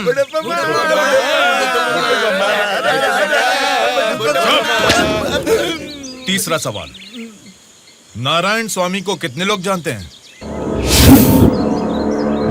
भाई नारायण स्वामी ना, उनका व्रत मैं हमेशा रखता हूँ। तुम सनी लियोन को जानते हो? पूजा हेगड़े ने कितने एक्टर्स के साथ डांस किया ये भी जानते हो? लेकिन जनता के लिए अपनी जान भी कुर्बान करने वाले नारायण स्वामी को नहीं जानते। कौन है बेटा वो? कोई देवता है क्या? हाँ, देवता ही है, लेकिन मंदिर में रहने वाला देवता नहीं, जनता के दिल में रहने वाला देवता, नारायण स्वामी।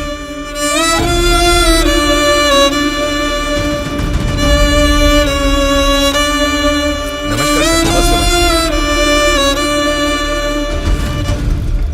नमस्ते माँ जी। नमस्ते नमस्ते।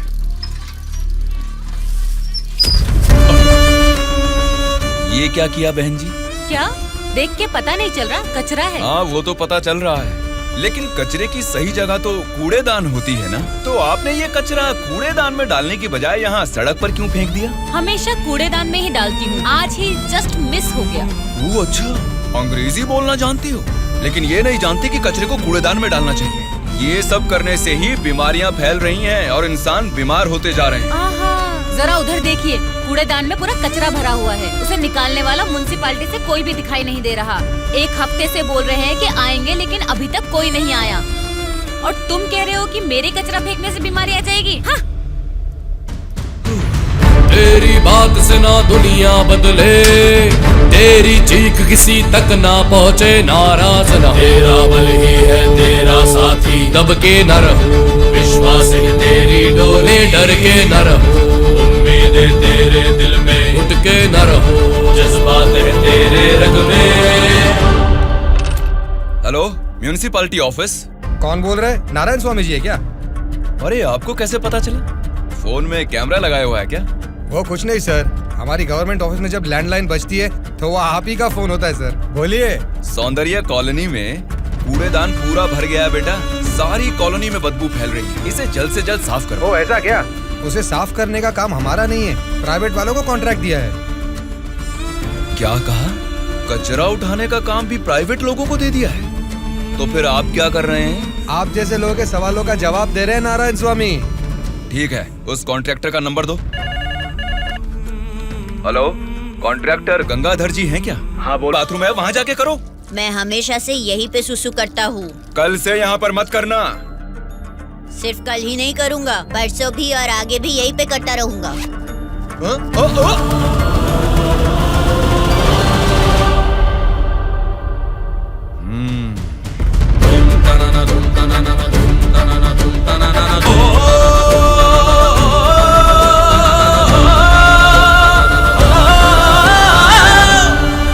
क्या हुआ? क्यों नहीं पेशाब किया?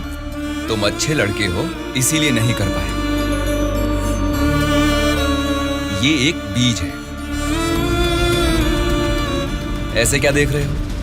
इसको फेंक दोगे तो मिट्टी में मिल जाएगा, लेकिन अगर इसे बो दोगे तो उसी मिट्टी को फाड़कर ये जल्द ही पौधा बन जाएगा। तुम इस बीज जैसे ही हो बेटा। ये बीज एक बड़ा वृक्ष बनेगा, खाने को फल देगा, अगर नहीं भी दे पाया तो कम से कम 10 लोगों को छांव देगा, बारिश लाएगा।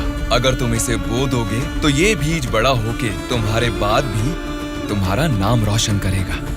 अब इसे बोना है या फेंक देना है, तुम्हारी मर्जी है।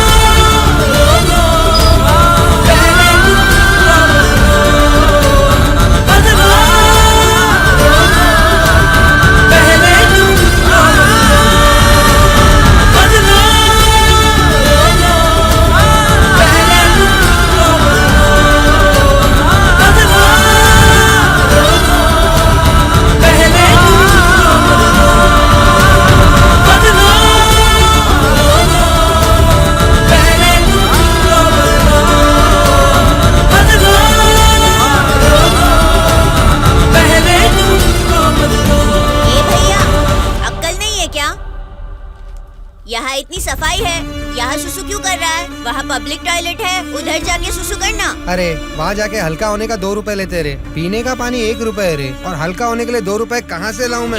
चलो जाओ यहाँ से। जा रहा हूँ मैं।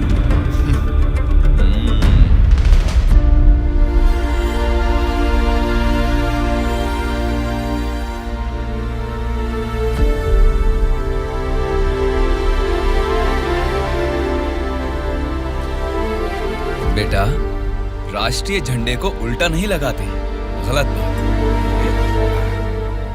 राष्ट्रीय झंडे को ऐसे लगाते हैं, ऊपर केसरी, नीचे हरा। चलो झंडा फहराओ। क्या सोच रहे हो? तुम्हारा बोया हुआ बीज ही नहीं, मेरा बोया हुआ बीज भी बढ़ने लगा है, जल्द ही पेड़ बन जाएगा। चलो फहराओ।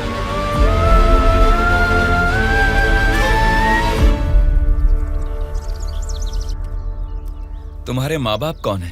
क्या करते हैं वो? मेरे माँ बाप गांजे का ना धंधा करते थे। पुलिस की पिटाई की वजह से मेरे पापा नहीं रहे और मेरी माँ जेल में है।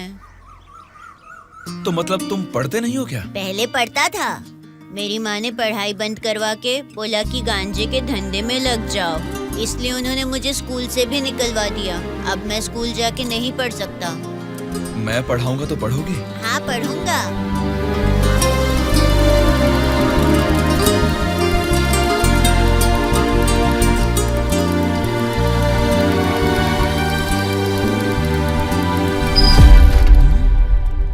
क्या कर रहे हो? स्कूल के बच्चों को दारू बेचना गलत बात है, वो भी इतने छोटे बच्चों को। 18 से कम उम्र वालों को दारू नहीं बेचनी। पता है ना तुम कानून का उल्लंघन कर रहे हो। कौन मैं? कानून की आंखों पर तो पट्टी बंदी है। पट्टी निकालो और अपने पीछे जेब में डाल दो। सिगरेट की दुकान स्कूल के बाजू में हो सकती है, मेरी वाइन शॉप नहीं हो सकती। मैंने कानूनन लाइसेंस लेके ये शॉप यहाँ खोली है। वैसे ही धंधा नहीं होने से हम परेशान हैं और तुम यहाँ आकर उपदेश देकर टाइम और धंधे की वाट लगा रहे हो। पढ़ाई करने वाले बच्चों को ही नहीं, पैसा मिलेगा तो दूध पीने वाले बच्चे को भी दारू बेचूंगा मैं, समझा तू? मेरा धंधा ही धर्म है। एक तो गलत काम कर रहे हो, ऊपर से चिल्ला रहे हो। हाँ चिल्लाऊंगा, क्या कर लेगा तू?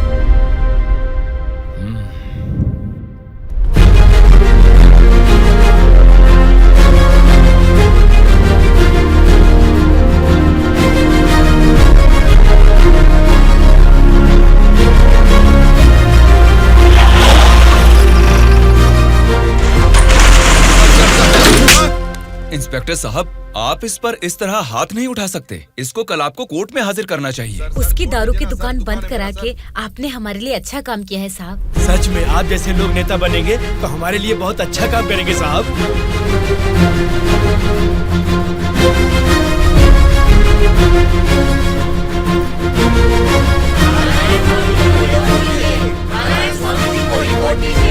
उस दिन जनता ने नारायण स्वामी को बहुत अच्छी मेजॉरिटी से जिताया था।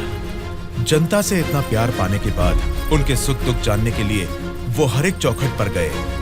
तभी उनको पता चला कि उनके क्षेत्र से गुजर रही गोदावरी नदी का पानी ना तो जनता को सिंचाई के लिए और ना ही पीने के लिए मिल रहा है।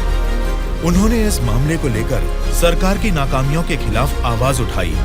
उस चुनाव क्षेत्र की रेडियस कितनी है, वहाँ के भौगोलिक हालात क्या है, वहाँ के मौसम से कितनी बुआई करनी पड़ेगी जिससे किसानों को अच्छी पैदावार मिले, ऐसे बहुत सारे समस्याओं पर एक किताब ही लिखकर जनता के बीच में गए और उनसे बात की। सच कहूँ तो आज मैं नहीं जीता, बल्कि मुझे जिताकर आप सब ने लोकतंत्र को जिताया है।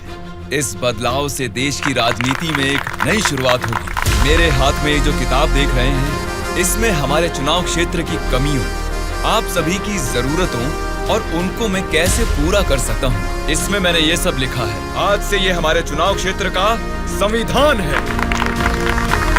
मैं असेंबली में खड़े होकर आपकी इन सभी समस्याओं के लिए लड़ूंगा। मैं आने वाले 5 सालों में हमारे चुनाव क्षेत्र की गतिविधियां बदलने के लिए भरी असेंबली में पूरी सच्चाई के साथ लड़ूंगा और ये मेरा आप सबसे वादा है।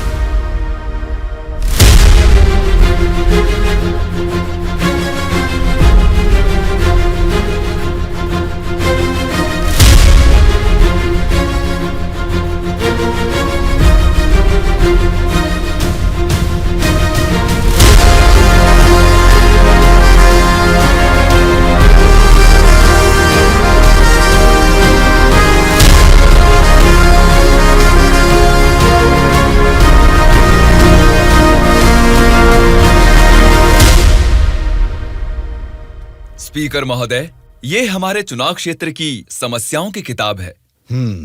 अगर मुझे थोड़ा सा समय मिल जाए तो मैं उन सभी समस्याओं से आपको रूबरू कराना चाहूंगा।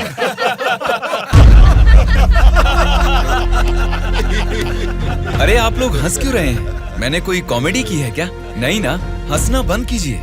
अध्यक्ष महोदय, नारायण स्वामी जी को देखकर ऐसा नहीं लगता कि असेंबली में आए हैं, किताब लेकर स्कूल में पढ़ने आए हैं ऐसा लगता है। अरे ये आप क्या कह रहे हैं? इसमें हमारे चुनाव क्षेत्र की समस्याएं लिखी हैं।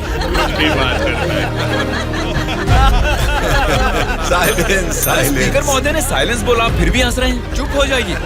ये क्या स्पीकर महोदय, ये तो आपकी भी नहीं सुन रहे। The house is adjourned. Tomorrow at 8 a.m. चलो यार, चलो।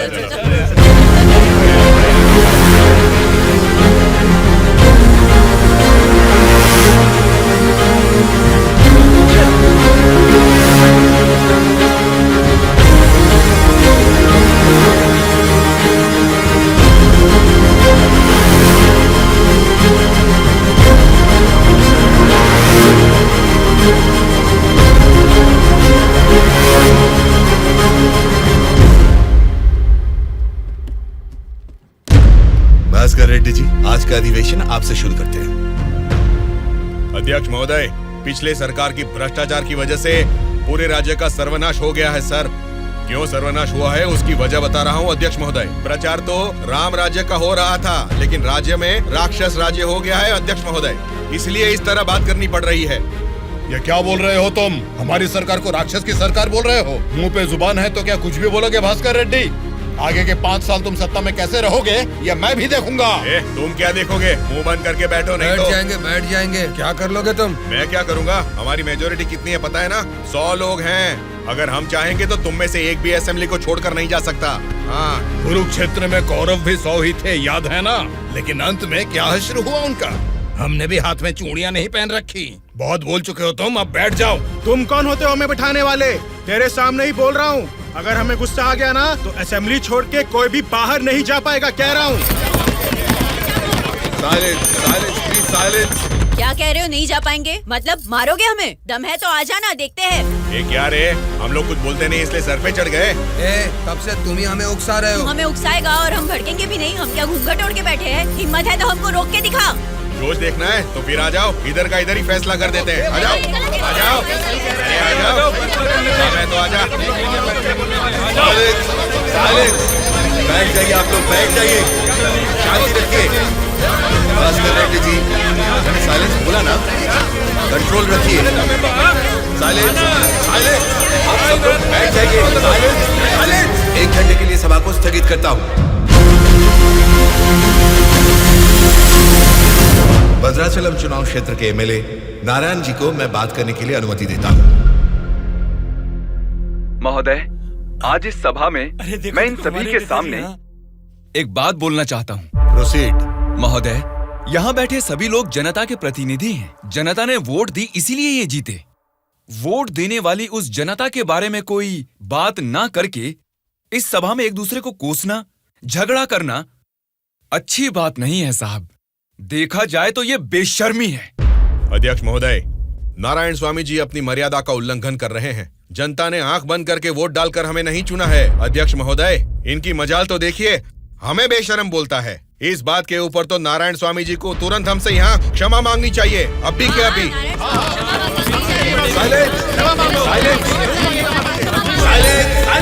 भास्कर रेड्डी जी, अरे मैंने तो लोकतंत्र की बेशर्मी बोला था, आपको बेशर्म नहीं बोला। देखिए, इन क्षमाओं और झगड़े से सभा के समय को बर्बाद करने की बजाय हमें मिलकर जनता की जरूरतों और समस्याओं के बारे में बात करनी चाहिए। मतलब हम यहाँ झगड़ा करने आए हैं क्या? हमारे मुख्यमंत्री और हमें जनता का पालन कैसे करना है तुम बताओगे? अध्यक्ष महोदय, यहाँ पर आए सारे नेताओं से नारायण स्वामी जी को क्षमा अभी के अभी मांगनी ही होगी।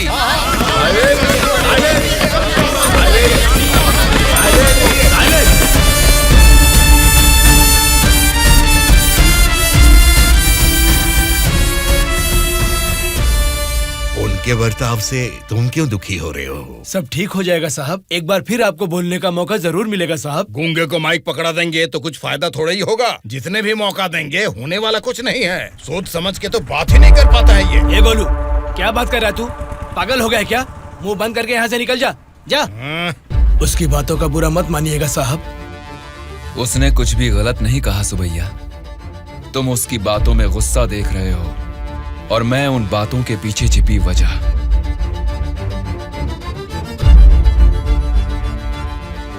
महोदय, हमारे चुनाव क्षेत्र में सारे संसाधन हैं, लेकिन उन्हें कैसे इस्तेमाल करना है हमारे लोग ये ना जानने की वजह से पीछे रह गए हैं। इस बारे में सरकारी पार्टी को कई बार विनती करने के बाद भी वो लोग फंड्स अलॉट नहीं कर रहे हैं। अगर ऐसा ही रहा तो हमारे चुनाव क्षेत्र की जनता हम पर भरोसा कैसे करेगी? बोलिए महोदय। नारायण स्वामी जी, आपके चुनाव क्षेत्र की जनता की समस्या के बारे में अगली बैठक में जरूर चर्चा करेंगे। अब बैठ जाइए। स्पीकर महोदय, अभी तो मैंने बस अपनी बात रखनी शुरू ही की है और आप मुझे बैठने के लिए बोल रहे हैं। नारायण स्वामी जी, प्लीज आप बैठ जाइए। श्रीनिवास जी, आप बात कीजिए। अध्यक्ष महोदय, इस सभा में सभी को बोलने का अधिकार है। मुझे अपने चुनाव क्षेत्र की समस्याओं के बारे में बात करने दीजिए। प्लीज नारायण स्वामी जी, आप बैठ जाइए। कम से कम मुझे 10 मिनट तो बोलने दीजिए महोदय, विनती है। श्रीनिवास जी, आप अपनी बात रखिए। स्पीकर साहब, सीएम के राज्य में राज की हालत देखेंगे तो द्वापर युग का मानो राम राज्य वापस आ गया हो महोदय। ये बात मैं नहीं कह रहा हूँ, स्वयं जनता जनार्दन बोल रही है महोदय। स्पीकर साहब, राम ने राज किया त्रेता युग में, द्वापर युग पाला है श्री कृष्ण जी ने। पहले ठीक से इतिहास तो जान लें, फिर बात करें। बोला था ना, गूंगे को माइक थमा देने से कुछ नहीं होने वाला। देख लिया, नेता तो ऐसा होना चाहिए जिसके सदन में बोलने से सब थर थर कांपे, सबकी धज्जियां उड़े, जरूरत पड़े तो वो लड़ने पे आ जाए। ये सारे गुण होते हैं सदन के नेता के। और हमारे इस नेता को देखो, इनमें एक भी ऐसा गुण नहीं है। हम सभी लोगों ने अपनी पढ़ाई लिखाई बंद करके आपको इलेक्शन जितवाया था। किस लिए? ताकि हम सब लोग बेरोजगार बैठे रहे, कुछ ना करें। लेकिन आपको देख के तो लगता नहीं है कि आप हमारी समस्याओं को दूर कर पाएंगे। ऐसा बोल रहा हूँ बोल के कुछ गलत मत समझिए। असेंबली में गला फाड़ के चिल्ला के बात करने वाले को ही नेता बोलते हैं। एक जुझारू नेता ही हमारी समस्या को सुलझा सकते हैं। एक सलाह देता हूँ, एमएलए पद से ना आज ही इस्तीफा दे दो। भद्राचल के चुनाव क्षेत्र के एमएलए नारायण स्वामी जी को बात करने के लिए अनुमति देता हूँ। अध्यक्ष महोदय, हमारे चुनाव क्षेत्र के चारों ओर पानी ही पानी है, लेकिन एक घूंट भी पीने लायक नहीं है महोदय। वहाँ के लोगों की स्थिति बहुत खराब है महोदय, जरा उनके बारे में कुछ सोचिए।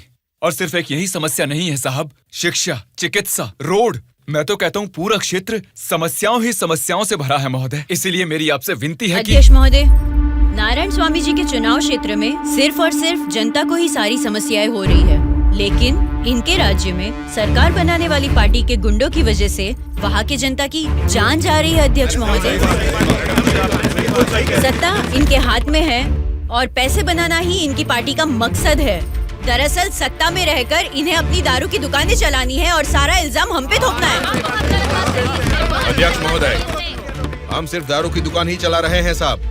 ये विपक्ष के लोग जब सत्ता में थे तब सीधा ब्रोथेल हाउस ही चला रहे थे। हाँ साहब, ये सही कह रहा हूँ मैं। जरा उनको देखिए, बोलते कुछ है, करते कुछ और है। देखिए सर, ये कैसी बातें कर रहा है, कितना गिरा हुआ आदमी है ये अध्यक्ष महोदय। Silence, silence. मैंने क्या गलत कह दिया अध्यक्ष महोदय? ये रमा देवी कौन है, क्या चरित्र है इनका? एक जमाने में रेड लाइट एरिया में उन्होंने क्या गुल खिलाए हैं सब जानते हैं।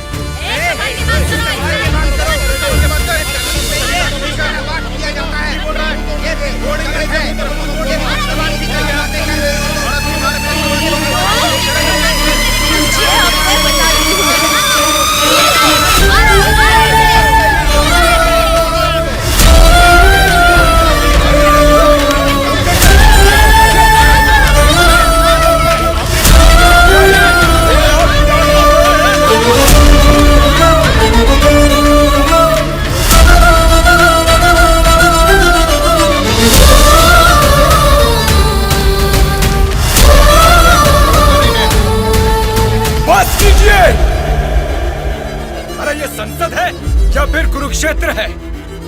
शर्म आनी चाहिए तुम सबको। सरकारी पार्टी को जवाब देना है, विपक्ष की पार्टी को सवाल करना है। आप सब देखिए क्या कर रहे हैं। क्या इसीलिए जनता आप लोगों को जिता के यहाँ तक भेजती है? जनता को बदलना है, जनता बदलनी चाहिए, तब से यही सब चिल्ला रहे हैं। 5 करोड़ की जनता में से सिर्फ 299 लोग ही यहाँ आए हैं। मतलब बदलना जनता को नहीं है, बल्कि हमें बदलना चाहिए। हमारे ऊपर भरोसा करके हमको वोट देके जिताने वाली जनता के लिए हमें कोई लड़ाई या जंग करने की जरूरत नहीं है, बल्कि उनकी समस्याओं की चर्चा करके उनकी जरूरतों को पूरा कर दें, यही बहुत है। लेकिन तुम लोग देखो क्या कर रहे हो, सिर्फ और सिर्फ अपने फायदों के बारे में सोच रहे हो और भोली भाली जनता को धोखा दे रहे हो। ये सब कुछ मैं इसलिए नहीं बोल रहा कि मैंने मार खाई और मेरा कुर्ता फट गया। ये एक बहुत ही पवित्र और महापुरुषों की जगह है, ये संसद भवन है। देखा जाए तो यहाँ पर आप जैसे लोगों के लिए कोई स्थान नहीं है। यहाँ पर सिर्फ साहसी, सच्चाई का साथ देने वाले ईमानदार लोग ही आने चाहिए। जब ऐसे लोग इस संसद भवन में आने शुरू होंगे, सिर्फ और सिर्फ तभी इस राज्य और देश का भला हो सकता है। अब तो बता दीजिए अंकल, उदास क्यों हो आप?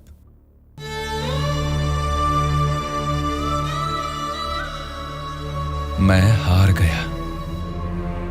जनता से वादा करके उसे ना निभाने वाला नालायक बन गया मैं। क्या हो गया अंकल, आप ऐसे क्यों बात कर रहे हैं? सत्ता में आते ही हम कुछ भी कर सकते हैं सोचने वाले नेताओं को बदलना होगा। जब तक ऐसा नहीं होगा, हमारा यह समाज कभी नहीं बदलेगा। ऐसा है तो मैं उनको बदलूंगा अंकल। क्या कहा? तुम बदलोगे? हाँ अंकल, मैं बदलूंगा। तो ठीक है, चलो मुझसे ये वादा करो। मैं वादा करता हूँ अंकल, उन सब को मैं सच में बदल दूंगा।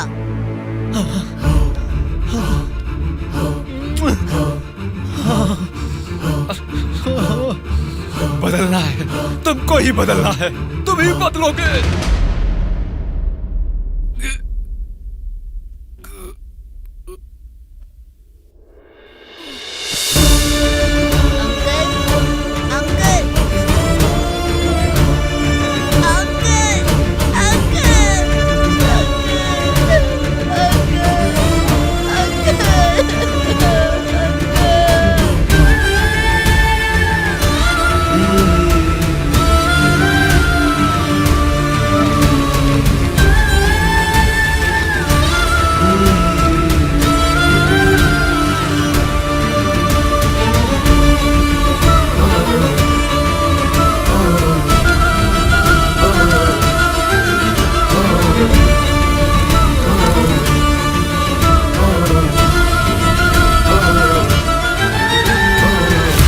पिताजी के साथ किसी ने क्या किया, उससे हमारा क्या लेना देना? हम लोग जनता की सेवा करने वाले हैं, हमें यहाँ बुलाकर तकलीफ देना ठीक बात नहीं है। जनता की सेवा?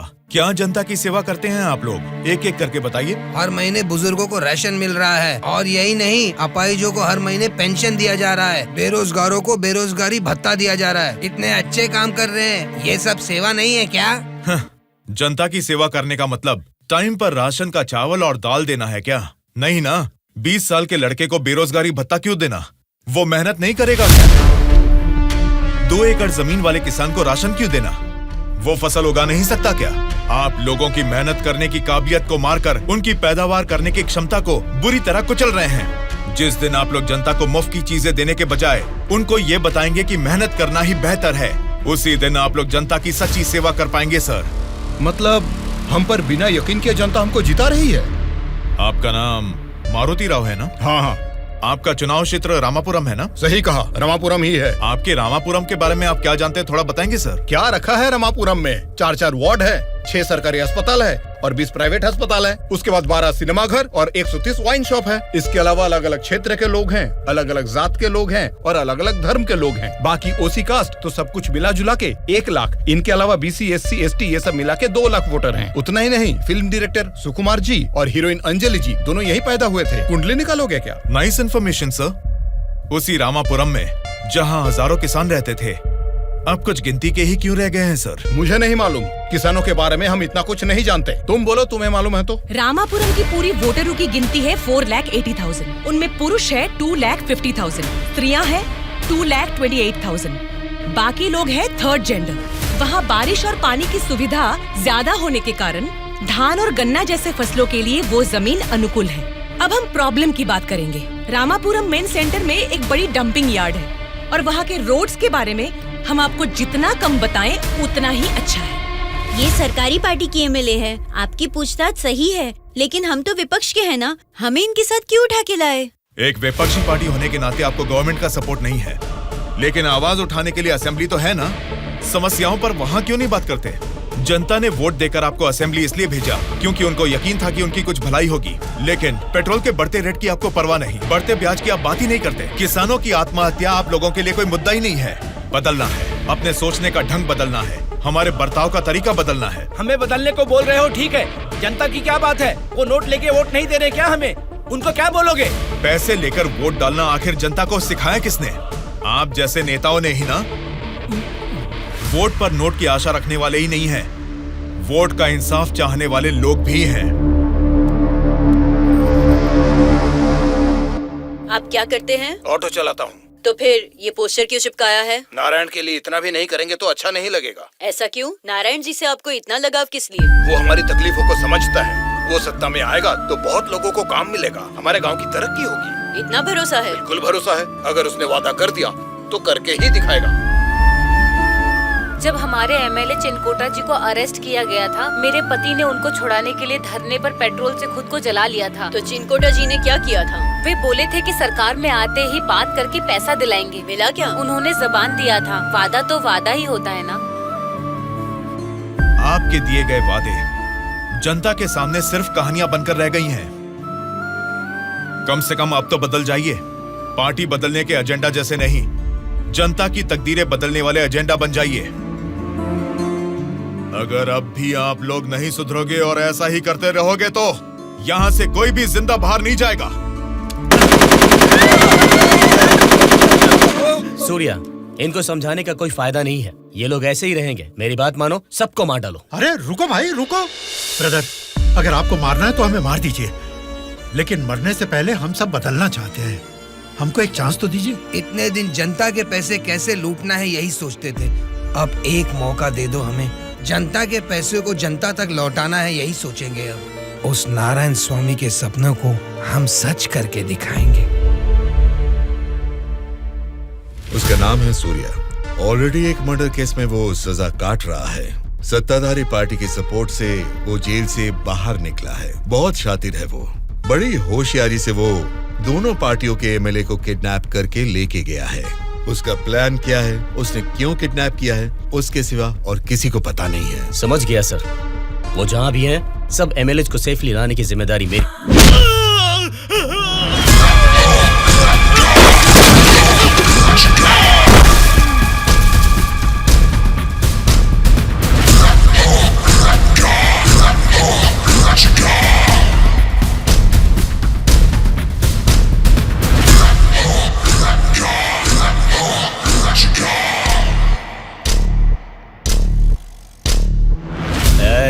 इनको मार के एमएलए को लेकर जल्दी आ रहे हैं। कौन आता है देखता हूँ।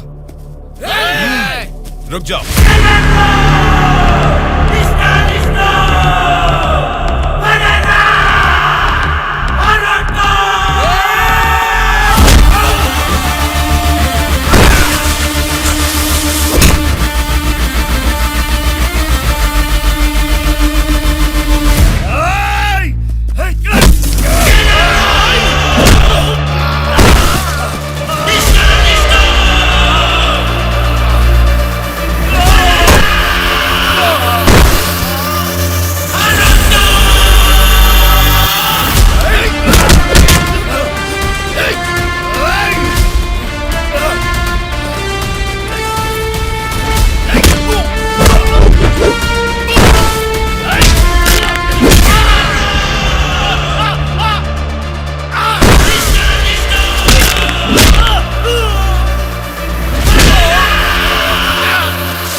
सॉरी सर, लगता है हमारे आने की खबर उनको पहले ही लग गई।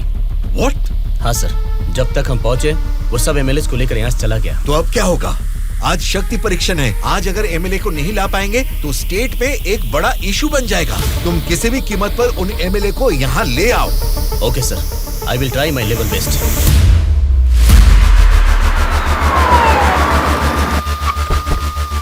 ये लीजिए मैडम फाइल, सबके दस्तखत हैं इसमें। हमारी गवर्नमेंट को सपोर्ट करने वाले एमएलए की list sir. Go ahead, wish you all the best. Thank you sir. Welcome.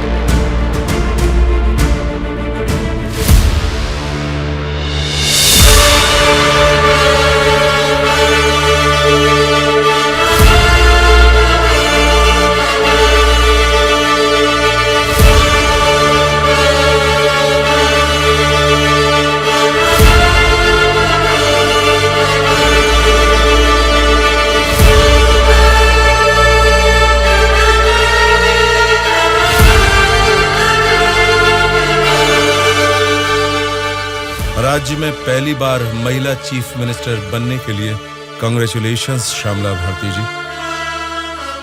Best wishes. Thank you. एक आदमी के अच्छे काम की वजह से आज हम सभी लोग एक नई सोच के साथ इस असेंबली को देख रहे हैं। ये बात तो हमें मानना ही पड़ेगा। ये सदन पवित्र मंदिर जैसा है। इसकी गरिमा के लिए हमें सभ्य बर्ताव करना ही पड़ेगा। सबसे पहले मैं विपक्ष पार्टी से दरख्वास्त करूंगा कि उनके पास जनता की जो भी समस्याएं हैं उसका जिक्र इस सदन में करें। अध्यक्ष महोदय, असेंबली का सत्र चालू होने का आज पहला दिन है और पहले ही दिन विपक्ष पार्टी के सदस्यों को पहले बोलने का मौका देने के लिए मुख्यमंत्री जी को, स्पीकर साहब को मेरी तरफ से और मेरी पार्टी की तरफ से धन्यवाद देना चाहूंगा। पिछले 2 सालों में कोरोना महामारी ने जनता के जीवन को अस्त व्यस्त बना दिया है। जनता के स्वास्थ्य के बारे में अब समय आ गया है कि हम जाग जाएं। उसके लिए गरीब लोगों को इंसाफ दिलाने के लिए सारे विपक्ष की तरफ से मैं प्रार्थना करता हूं। इस मुद्दे पे मैं राज्य के मुख्यमंत्री श्यामला जी से दरख्वास्त करूंगा कि कुछ बोलें। अध्यक्ष महोदय, सबसे पहले बिना झगड़ा किए ऐसे अच्छे वातावरण में जनता की भलाई के लिए और उनकी उन्नति के लिए एक उपयोगी बिल को इस सभा में प्रस्तुत किया गया है, जिसके लिए विपक्ष पार्टी के नेता राम मोहन राव जी का और उनकी पार्टी का मैं अभिवादन करती हूँ। आम जनता को भी बेहतरीन इलाज मिल सके, फिर चाहे वो 10 रुपए का हो या फिर 10 लाख का, उनको मिलना चाहिए। इसी सोच को आगे बढ़ाते हुए आप सबके समक्ष इस फाइल पर मैं सबसे पहले दस्तखत करती हूँ।